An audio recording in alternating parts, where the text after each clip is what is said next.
Hello everyone, welcome to this special session for YouTube where we are going to discuss all of the important questions. Maybe not all, but some important questions from life processes. These are like kind of, called those star marked questions that you are most likely to see inside exams. So they are going to help you a lot, and we're going to just get the answers for them and learn them very well so that whenever we see any of these in our question papers, we never have any problem. Okay, so let's start with this.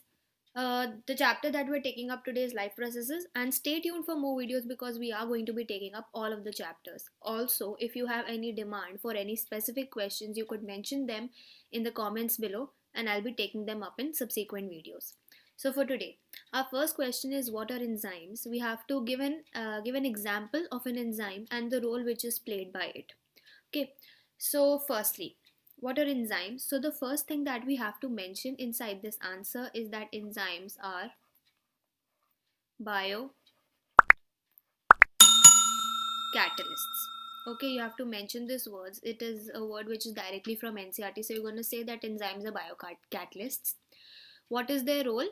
What is the role of enzymes? Enzymes are used to speed up chemical reactions inside the body. So this is the role of enzymes. They are responsible for speeding up chemical reactions inside the body. They increase the speed of the enzymes. Increase the speed of the chemical reactions. Right. So now there are different enzymes that take part in all of the processes, all the bodily processes. So we can mention this statement too, that enzymes take part in all bodily processes. I'll just give you a quick data also, that if there were no enzymes inside our body, it would have taken us around years to digest just one meal. Okay, but we are able to digest a meal in just a few hours. And how are we able to do that? Because of the enzymes, which are biocatalysts. So let's just do one example quickly. So the enzyme is salivary amylase. And what does salivary amylase do? It breaks down starch in the mouth to form the broken down product of starch, which is some simple sugars. Right, so this is the one example that you could give here. What is that? So it firstly forms dextrins, and dextrins later on form glucose, in case you want to go into the detailed part of the answer. So this is the answer for the first question, which states that what enzymes are. After that, now we have which vessel carries blood. First part is from the heart to the lungs, and second is from the lungs to the heart. Let's just try once again if our pen begins to work now. See, one quick hint that I'll give you about this question is that wherever the word lungs is involved, the artery or the vein that we are talking about, we have to mention the word pulmonary in front of it. Okay, so we are going to talk about pulmonary vein and we are going to talk about pulmonary artery. Okay, now which one to pick we have to see, and I can just mention it using a text box only. Okay, one quick point about it is that pulmonary vein is the only vein which carries oxygenated blood. I am hoping on your previous studies you all would be well aware that veins by themselves, they actually carry deoxygenated blood, but pulmonary vein is the only vein which carries oxygenated blood. That is, it takes oxygenated blood from lungs to heart. ठीक है, oxygen वाला blood lungs में बना, उसमें oxygen डाली and then it simply took it to the heart. So this is the work which is done by the pulmonary vein. On the other hand, similarly, pulmonary artery is the only artery which carries deoxygenated blood. I am sure you all must also be aware of this too, that all the arteries are known to carry only and only oxygenated blood. But this artery is the only exception. That is, it will take deoxygenated blood from the heart to the lungs, so that later on oxygen can be added to it, and so that it can be taken up for another round of double circulation inside the body. Right, so this is the answer to our second question. that which vessel carries blood from where to where. Fine. Coming up to the third one. Now this question talks to us about the equation of photosynthesis. This is what you all have been doing since your previous years. So we're just going to quickly be done with the equation. We all know what are the raw materials for photosynthesis. It's 6 molecules of CO2.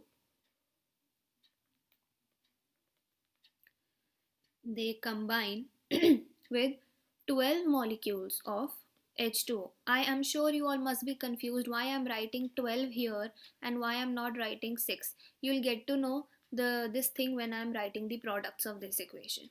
What is formed inside photosynthesis? So the two things which are formed in here are firstly glucose, C6H12O6. Other product is 6 molecules of O2. This is the byproduct of the equation.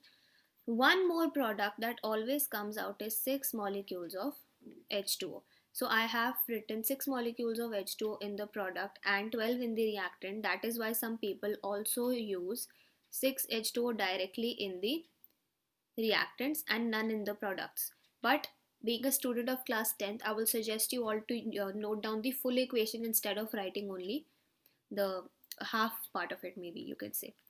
You have to mention the two conditions which are needed for this process also along the arrows. So the two conditions which you have been doing since your previous years is sunlight. And what is the other product or the other raw material which is needed? So that is chlorophyll. Okay, yeah, please excuse my pen. I'm just trying that it works in the best possible way. So this is your equation for photosynthesis, and I hope you're all going to write the full one from now on. Finally, the last question that we are to cover is to mention the 4 parts of excretory system in humans. To give you a small diagrammatic view so that you can remember it better, you always have a pair of kidneys. One of my kidneys has shrunk. It's fine. Okay. From the kidneys, what comes out is 2 individual tubes, one from each kidney. These tubes are known as ureters. Ureters open up into a sac-like organ which is the urinary bladder, and urinary bladder throws out urine from the body through the urethra. So these are the 4 parts. Just mentioning them through the text box. So the first part is a pair of kidneys.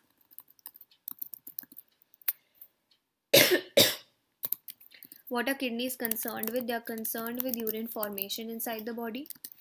After that, the thing that comes out from the kidneys is ureters. What they do is that they carry urine from kidneys to bladder.